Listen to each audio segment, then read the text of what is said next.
कहने में तो आसान लगता है कि अगर एक बार हार गए तो दोबारा उठो और फिर से दौड़ लगाओ, दोबारा हार गए तो तीसरी बार फिर खड़े हो और ऐसे अनंत बार कोशिश करते रहो जब तक तुम कामयाब नहीं हो जाते।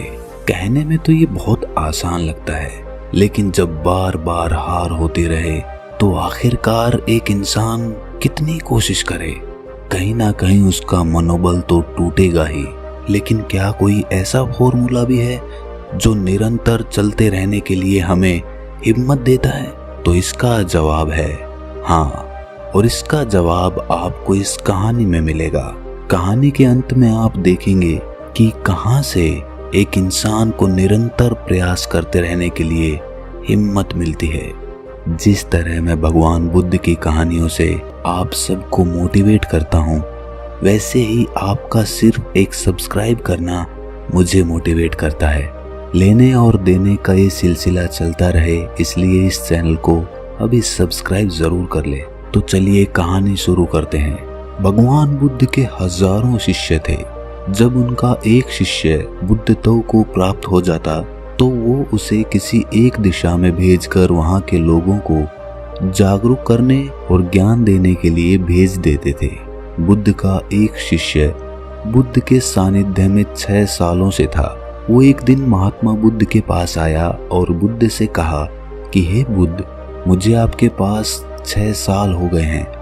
मेरे बाद कितने शिष्य आए, उन्हें आपने इस बीच किसी एक दिशा में ज्ञान देने के लिए भेज दिया, लेकिन मुझे अभी तक नहीं भेजा। क्या मुझे अभी तक बुद्धत्व प्राप्त नहीं हुआ है? बुद्ध मुस्कुराए और बोले, ये तो तुम्हें खुद समझना होगा कि तुम्हें बुद्धत्व प्राप्त हुआ है या नहीं। शिष्य बोला, हे बुद्ध, आपने मुझे इन 6 सालों में जो भी उपदेश दिया है, मुझे वो सब याद है। आपकी बताई एक एक बात मुझे याद है। आप मुझसे कुछ भी पूछ सकते हैं, मैं आपको हर उत्तर देने के लिए सक्षम हूँ।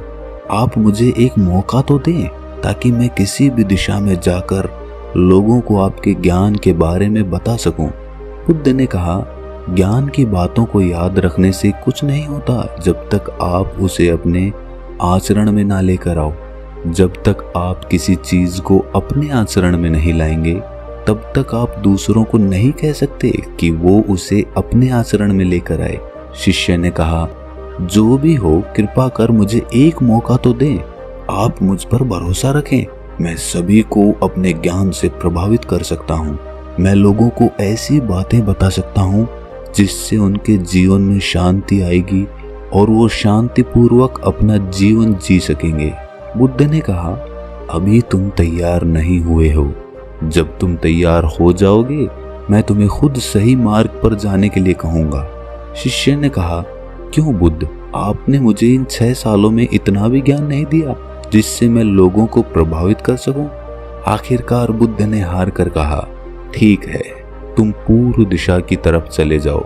वहां तुम्हें एक गांव मिलेगा, उससे तुम भिक्षा मांग कर लाओ और वहां के लोगों को अपने ज्ञान के बारे में बताओ। कल सुबह तुम वहां अकेले जाना और शाम को आकर मुझे बताना कि तुमने कैसे वहां के लोगों की मदद की। वो शिष्य ये सुनकर बहुत खुश हो गया और बुद्ध का आशीर्वाद लेकर वहां के लिए चल दिया। वो रात भर ज्ञान समेटता रहा। वो मन ही मन सोच रहा था कि मैं कल वहां पर ऐसी ज्ञान की छाप छोड़ूंगा कि वहां के लोगों के साथ बुद्ध भी मुझसे प्रभावित हो जाएंगे। सुबह उठकर वो बुद्ध को प्रणाम करने गया। उन्हें प्रणाम कर वो पूर्व दिशा की तरफ निकल गया। शाम को जब वो वापस आया तो बुद्ध ने देखा कि उस शिष्य के माथे पर चोट लगी है और खून बह रहा है। बुद्ध ने उसे पट्टी की और पूछा कि तुम्हें ये चोट कैसे लगी? शिष्य ने कहा कि बुद्ध, वहाँ के लोग बेहद ही दुष्ट हैं, उन्हें जरा भी बुद्धि नहीं है। मैं उस गांव में भिक्षा लेने के लिए गया पर किसी ने मुझे भिक्षा नहीं दी, सब मुझे गालियां दे रहे थे। एक व्यक्ति ने मुझे भिक्षा तो दी, लेकिन नीचे फेंक कर और कहा, इसे उठा लो। मैंने उन्हें काफी समझाया, लेकिन वो मेरी बात सुनने को तैयार ही नहीं थे। उल्टा उन्होंने मेरे साथ हाथापाई कर दी, जिससे मुझे ये चोट लग गई। हे बुद्ध, आप मुझे दूसरी जगह भेजें जहाँ के लोगों में बुद्धि हो। बुद्ध शिष्य की बात सुनकर मुस्कुराए और बोले कि अगर तुम्हें दूसरे गांव में भी ऐसे लोग मिल गए तब तुम क्या करोगे? शिष्य ने कहा, हे बुद्ध, ऐसे लोगों को कोई ज्ञान नहीं दे सकता। वो लोग अज्ञानी हैं, उन्हें कौन समझाएगा? बुद्ध ने कहा, वो लोग अज्ञानी नहीं बल्कि ज्ञानी ही हैं। उनके पास बहुत बुद्धि है और उनके पास खुद का अपना ज्ञान है। अगर तुम किसी दूसरे के ज्ञान को चोट पहुंचाओगे तो वो कुछ तो कहेंगे ही। तुम्हें ऐसे लोग हर जगह मिलेंगे, तब तुम अपना ज्ञान उन्हें कैसे दोगे? बुद्ध ने शिष्य को कहा कि आज तुम आराम करो, कल शाम को मेरे पास आना। शिष्य बुद्ध को प्रणाम करके चला गया।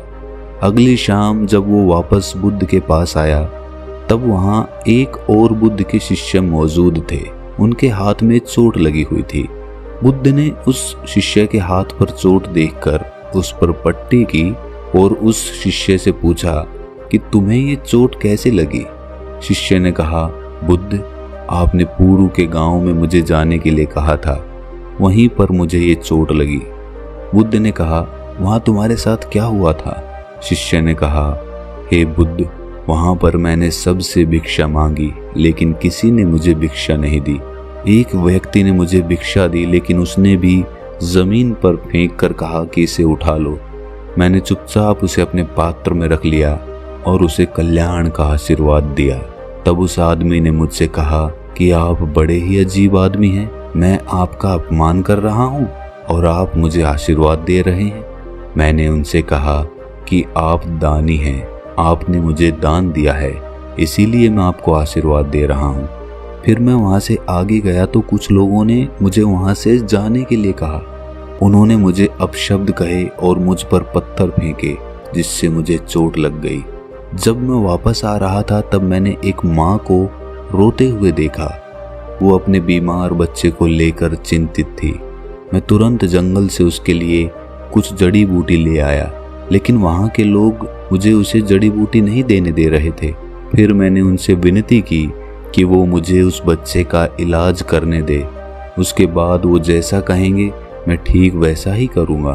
फिर जिस व्यक्ति ने मुझे भिक्षा दी थी उसने गांव वालों को समझाया। तब उन्होंने मुझे उस बच्चे को जड़ी बूटी लगाने दी। उसके बाद वो बच्चा ठीक हो गया। फिर गांव वालों ने मुझसे उनके किए गए अभद्र व्यवहार के लिए क्षमा मांगी और मुझे धन्यवाद दिया। फिर मैं वहां से वापस आ गया। हे बुद्ध, मेरी आपसे एक विनती है। उस गांव के लोग बहुत भोले और सीधे साधे हैं। क्या मैं रोज उसी गांव में जाकर भिक्षा मांग सकता हूँ? ये सभी बात वो पहला शिष्य भी सुन रहा था। उसने ये सुनते ही बुद्ध के चरणों में गिरकर कहा, हे बुद्ध, मैं समझ गया हूँ कि अभी मैं उस लायक नहीं हुआ हूँ कि दूसरों को ज्ञान दे सकूं। बुद्ध ने कहा, हमें बाहर वैसे ही लोग दिखाई देते हैं जैसे हम भीतर से होते हैं। जब तक हम स्वयं को नहीं बदलते तब तक हम किसी को नहीं बदल सकते। खुद में परिवर्तन बेहद जरूरी है। कोई भी बात बताने से पहले उसे आचरण में लाना बहुत जरूरी है, क्योंकि खुद के आचरण में लाई हुई चीज को समझाना और बताना बहुत आसान होता है और उसे लोग बेहद आसानी से समझ पाते हैं।